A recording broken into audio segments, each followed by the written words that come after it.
ನಮಸ್ಕಾರ. ನೀವು ನೋಡ್ತಾ ಇದ್ದೀರಾ ಟಿವಿ ವಿಕ್ರಮ ವಿಶೇಷ ಕಾರ್ಯಕ್ರಮಕ್ಕೆ ಸ್ವಾಗತ. ನಾನು ಜೆಸಿಲ್ ಡಿಸೋಜ. ನೀವು ಇಲ್ಲಿ ತನಕ ಟಿವಿ ವಿಕ್ರಮವನ್ನ ಸಬ್ಸ್ಕ್ರೈಬ್ ಮಾಡದೇ ಇದ್ರೆ ತಕ್ಷಣ ಸಬ್ಸ್ಕ್ರೈಬ್ ಮಾಡಿ. ಖಮೇನಿಯ ಇರಾನ್ನ ನಾಯಕನನ್ನ ಇಸ್ರಾಯೇಲ್ ರಾತ್ರೋರಾತ್ರಿ ಹೊಡೆದು ಹಾಕ್ಬಿಡ್ತ. ಇಡೀ ಊರನ್ನೇ ಇರಾನ್ ಪಡೆ ಕಂಟ್ರೋಲ್ಗೆ ಯಾಕೆ ತಗೊಳ್ತು? ಏನಾಗ್ತಾ ಇದೆ ಇರಾನ್ನ ಆ ಜಾಗದಲ್ಲಿ? ಒಂದು ದೊಡ್ಡ ಸುದ್ದಿ ಬರ್ತಾ ಇದೆ. ಡೀಟೇಲ್ ಆಗಿ ಅದರ ಬಗ್ಗೆ ಮಾತಾಡ್ತೀನಿ. ಇಸ್ರಾಯೇಲ್ನ ದಾಳಿಯಲ್ಲಿ ಖಮೇನಿಯನ್ನ ಹತ್ಯೆ ಮಾಡಲಾಗಿದೆಯಾ? ಈ ನ್ಯೂಸ್ ಈಗ ಸೋಷಿಯಲ್ ಮೀಡಿಯಾದಲ್ಲಿ ತುಂಬಾನೇ ವೈರಲ್ ಆಗ್ತಾ ಇದೆ. ಇದಕ್ಕೆ ಇನ್ನು ಯಾವುದೇ ಪಕ್ಕ ಸುದ್ದಿ ಸಿಕ್ಕಿಲ್ಲ. ಯಾವ ಜಾಗದಲ್ಲಿ ಖಮೇನಿ ತನ್ನ ಕುಟುಂಬದ ಜೊತೆ ಬಂಕರ್ನಲ್ಲಿ ಅಡಗಿದ್ದಾನೋ ಆ ಜಾಗದಲ್ಲಿ ಮಧ್ಯರಾತ್ರಿ ಇಸ್ರಾಯೇಲ್ ಕಡೆಯಿಂದ ಆದಂತಹ ಮಿಸೈಲ್ ಹಾಗೂ ಬಾಂಬ್ ದಾಳಿಯಿಂದ ಲಾವಿಸಾನ್ನಲ್ಲಿ ವಿನಾಶವೇ ಆಗ್ಬಿಟ್ಟಿದೆ. ಇದೇ ಲಾವಿಸಾನ್ನಲ್ಲಿ ಖಮೇನಿ ಕೂಡ ಅಡಗಿಕೊಂಡು ಕೂತಿದ್ದಾರೆ ಅಂತ ಹೇಳಲಾಗ್ತಾ ಇದೆ. ಇರಾನ್ನ ಪಕ್ಕದಲ್ಲೇ ಇರೋದು ಈ ಲಾವಿಸಾನ್. ತುಂಬಾ ದಿನದಿಂದ ಖಮೇನಿ ಇಲ್ಲೇ ಒಂದು ಬಂಕರ್ನಲ್ಲಿ ಅಡಗಿ ಕೂತಿದ್ದ ಅನ್ನುವ ಮಾತಿತ್ತು. ಈವನ್ ಟ್ರಂಪ್ ಕೂಡ ಖಮೇನಿ ಎಲ್ಲಿದ್ದಾರೆ ಅಂತ ನಮಗೆ ಗೊತ್ತಿದೆ ಅಂತಾನೆ ಹೇಳಿದ್ರು. ಕಳೆದ ರಾತ್ರಿ ದಾಳಿಯ ನಂತರ ಲಾವಿಸಾನ್ನ ಸುತ್ತಮುತ್ತ ಆಂಬ್ಯುಲೆನ್ಸ್ ತುಂಬಾ ಓಡಾಟ ನಡೆಸ್ತಾ ಇದೆ. ಬಹಳಷ್ಟು ಸಂಖ್ಯೆಯಲ್ಲಿ ಬಂದಿದ್ವು. ಈ ಸಂಪೂರ್ಣ ಜಾಗವನ್ನ ಇರೇನಿಯನ್ ರೆವಲ್ಯೂಷನರಿ ಗಾರ್ಡ್ಸ್ ಕಂಪ್ಲೀಟ್ ಆಗಿ ಕಂಟ್ರೋಲ್ ನಲ್ಲಿ ತಗೊಂಡಿದ್ದಾರೆ.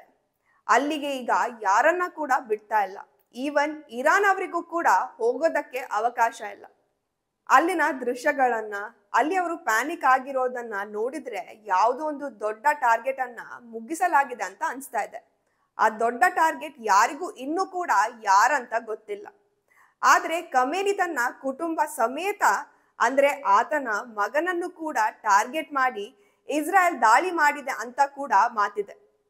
ಅಲ್ಲದೆ ಅಲ್ಲಿ ನಡೀತಾ ಇರುವ ಒಂದಷ್ಟು ಡೆವಲಪ್ಮೆಂಟ್ ಗಳನ್ನ ನೋಡ್ತಾ ಇದ್ರೆ ಅಲ್ಲಿನ ಜನರಿಗೂ ಕೂಡ ಡೌಟ್ ಹುಟ್ಟಿದೆ. ಆದ್ರೆ ಇನ್ನು ಕೂಡ ಯಾವುದೇ ಕನ್ಫರ್ಮ್ ಆದ ರಿಪೋರ್ಟ್ ಕೈಗೆ ಬಂದಿಲ್ಲ. ಆದ್ರೆ ಯುರೋಪ್ನ ಹಲವಾರು ನ್ಯೂಸ್ ಚಾನೆಲ್, ವೆಬ್ಸೈಟ್ ಹಾಗೂ ಸೋಷಿಯಲ್ ಮೀಡಿಯಾದಲ್ಲಿ ಈ ನ್ಯೂಸ್ದೇ ಸಿಗ್ತಾ ಇದೆ. ಇಸ್ರಾಯೇಲ್ ಮೊದಲೇ ಹೇಳ್ತು ಅದರ ಉದ್ದೇಶ ಖಮೇನಿಯನ್ನ ಮುಗಿಸೋದು ಅಷ್ಟೇ ನಮ್ಮ ಉದ್ದೇಶ ಅಂತ. ಆದ್ರೆ ನಿಜಕ್ಕೂ ಇದೇ ಉದ್ದೇಶದಿಂದ ಇಸ್ರಾಯೇಲ್ ಈ ಯುದ್ಧವನ್ನ ಮಾಡ್ತಾ? ಹಾಗಾದ್ರೆ ಖಮೇನಿ ಹೋದ್ರೆ ಇರಾನ್ನ ನೆಕ್ಸ್ಟ್ ಲೀಡರ್ ಯಾರು? ಇರಾನ್ ಒಂದು ಶಿಯಾ ಮುಸ್ಲಿಮರ ದೇಶ. ಅರಬ್ನ ರಾಜ ನಾವೇ ಆಗ್ಬೇಕು ಅಂತ ಅದು ಬಯಸ್ತಾ ಇದೆ. ಯಾಕಂದ್ರೆ ಬೇರೆ ಇಸ್ಲಾಮಿಕ್ ದೇಶಗಳಲ್ಲಿ ಕಂಪೇರ್ ಮಾಡಿದ್ರೆ ಇರಾನ್ ಬಳಿ ಬಹಳ ದೊಡ್ಡ ಆರ್ಮಿ ಇದೆ. ಅದಕ್ಕಾಗಿ ಅದು ಮಾರಲ್ ವಿಕ್ಟ್ರಿ ಬಯಸ್ತಾ ಇದೆ. ಅರಬ್ ದೇಶಗಳಲ್ಲಿ ನಾವೇ ಶಕ್ತಿಶಾಲಿ ಅಂತ ಅನ್ಕೊಂಡಿದೆ. ಆದ್ರೆ ಸೌದಿ ಹೇಳುತ್ತೆ ಮಕ್ಕಾ ಮದೀನಾ ನಮ್ಮಲ್ಲೇ ಇದೆ, ಇಸ್ಲಾಂ ಹುಟ್ಟಿದ್ದೇ ಇಲ್ಲಿ, ಸೊ ನಾವೇ ಲೀಡರ್ ಅಂತಿದೆ. ಈ ಪೂರ್ತಿ ಯುದ್ಧವನ್ನ ಎರಡು ಭಾಗದಲ್ಲಿ ಡಿವೈಡ್ ಮಾಡಬಹುದು. ಒಂದು ಕಡೆ ಸುನ್ನಿ, ಇನ್ನೊಂದು ಕಡೆ ಹಿಜ್ಬುಲ್ಲಾ, ಶಿಯಾ ಅವರ ಗುರು ಖಮೇನಿ. ಇರಾನ್ನ ಲಾಜಿಕ್ ಏನಂದ್ರೆ 1400 ವರ್ಷಗಳಿಂದ ಈ ಯುದ್ಧವನ್ನ ಮಾಡ್ತಾ ಇದ್ದೀವಿ, ಹಾಗಾಗಿ ಲೀಡರ್ ನಾವೇ ಆಗ್ಬೇಕು ಅಂತ. ಶಿಯಾ ಹಾಗೂ ಸುನ್ನಿ ವಿವಾದ ಏನು ಅನ್ನೋದು ಎಲ್ಲರಿಗೂ ಗೊತ್ತೇ ಇದೆ. ಪಾಕಿಸ್ತಾನ ಸುನ್ನಿ ದೇಶ, ಅದರ ಬಳಿ ಪರಮಾಣು ಅಸ್ತ್ರ ಇದೆ. ಇದೊಂದೇ ಇಸ್ಲಾಮಿಕ್ ದೇಶದ ಬಳಿ ಅಣ್ವಸ್ತ್ರ ಇರೋದು. ಟರ್ಕಿ ಕೂಡ ಒಂದು ಸುನ್ನಿ ದೇಶ. ಟರ್ಕಿ ನ್ಯಾಟೋದ ಸದಸ್ಯ ಕೂಡ. ಟರ್ಕಿ ಆಗ್ಲಿ ಪಾಕಿಸ್ತಾನ ಆಗ್ಲಿ ಇರಾನ್ಗೆ ಸಪೋರ್ಟ್ ಮಾಡಲ್ಲ, ಮಾಡ್ತೀವಿ ಅಂತ ಹೇಳ್ತಾರಷ್ಟೆ. ಯಾರು ಏನ್ ಹೇಳಿದ್ರು ಅಷ್ಟೇ. ಇವರ ಶತ್ರುತ್ವ ಕೇವಲ ಕಾಫಿರರ ವಿರುದ್ಧ ಅಲ್ಲ, ಶಿಯಾದವರ ಮೇಲೆ ಕೂಡ ಇದೆ.